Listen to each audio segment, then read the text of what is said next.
ilaalinta madax banaanida dalka dawladda aan saas u qaabeynayno oo habeynayno waxay tahay inay gobnimada dalkan inay ilaaliso kama geli karno wada xaajood iyo compromise madax banaanideena dal inaan nahay dawlad inaan leenahay caalamku inuu aqoonsan yahay meeshaas Soomaaliya la yiraahdo oo geeska Afrika ku taal inaan degannahay oo xuduud leenahay bad iyo bari iyo maxaan ku raadaay iyo hawo intaba inaan xuduud leenahay xuduudaheena dhexdeeda aan ku qorxoraano ama aan isku qabsan dhexdeeda inaan ku dhowrsoonahay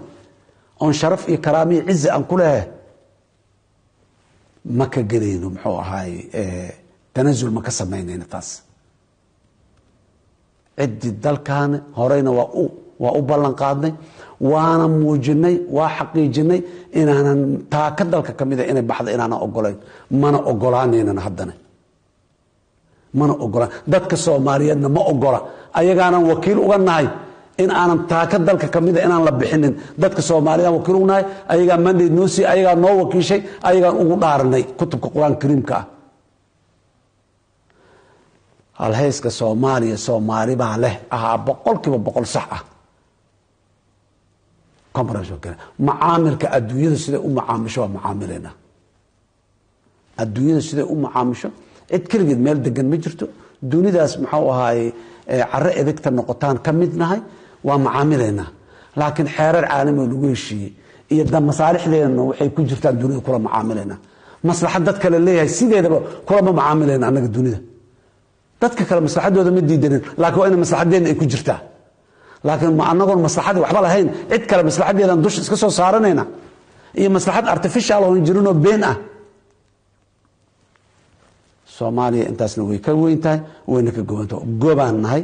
xoraan nahay dalkeena waa midaysan yahay qaanuun iyo nidaam iyo shuruuc aan ku midaysanahay leenahay ma ka tanazuleyno dhulkeena taaka kamida ma ogolin waxaan rabaa intaas kadib aan u soo noqdo dalka aan dariska nahay Ethiopia la yiraahdo Ethiopia anaga lama darisanin caalamka iyo ummadda Soomaaliyeed iyo caalamkan waxaan u sheegaynaa Ethiopia lama darisanin iyaga nala dirsan Ethiopia ayada nala dirsan intaan dhaqaaqno dhulka Ethiopia dhul goosanayna maanan dheen intaan dhaqaaqno dawladda Ethiopia ma aqoonsanine gobol hebel aan muxuu la macaamilayna maanan dheen Ethiopia ayada nala dirsan waliba in badan waa ku celinaa haddana ku celinaa Ethiopia waxaan leenahay walaalayaal darisaanahay waligeena waa ahaan doonaa hal choice ama xulasho khiyaar hal xabaan leenahay nabad inaan ku wada noolaano daris wanaagsan inaan isu noqono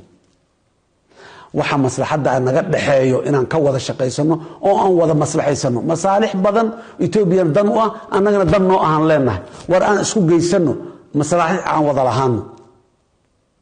laakiin masaalixda ku wada lahaameyno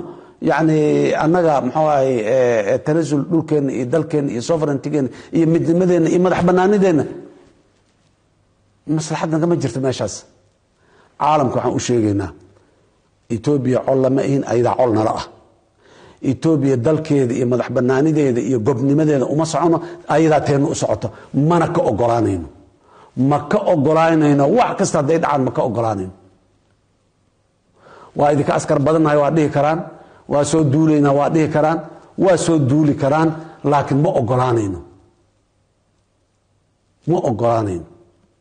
وقتي isaga dhumin taariikhda hore dhibka badnaadon ka soo gudubnayaan dib ugu noqonin yaanan u horseedin ummadaheena xanuun iyo dhibaato iyo yaanan u horseedin aan aqliga soo dago waa ku diiday lada Ethiopia deena diiday annagana waa diidnay ma ka yeelino waxaan leenahay Ethiopia aqliga u soo noqdo madaxda Ethiopia inaan wada hadalnaanan diidanayn inaan heshiinaanan diidanayn inaan wax wada lahaanaanan diidanayn inaan masaalix isdhaafsanaanan diidanayn laakiin dhulkeena waa diidanahay in la qaato gobnimadeena waa diidanahay in la waxayo faragelin siyaasadeed ma ogolin waxba ma u tarayso ha ka soo noqdaan wadadaas waa kula talinayna sharana waa kula talinay maantana dawladda Ethiopia kula talina meesha aad u sii jeedaan wada idin kama jirto kasoo noqda wadada saxda meesha jirtana waad garanaysaane muxuu ahay kusoo hagaaga oo maxaan ku irahda ku imaada ayaan leenahay